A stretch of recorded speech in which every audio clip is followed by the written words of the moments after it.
Pulang dari Eropa, perut buncit Erina Gudono curi perhatian. Perut buncit istri Kaesang Pangarep, Erina Gudono jadi sorotan. Diketahui, Erina Gudono diboyong Kaesang Pangarep ke Jerman.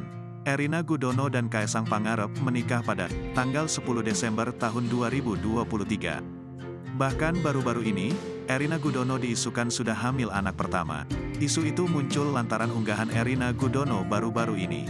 Istri Kaesang Pangarep, Erina Gudono jadi sorotan lantaran perut buncitnya. Netizen pun langsung heboh hingga menduga Erina Gudono sedang hamil anak pertama dengan Kaesang Pangarep.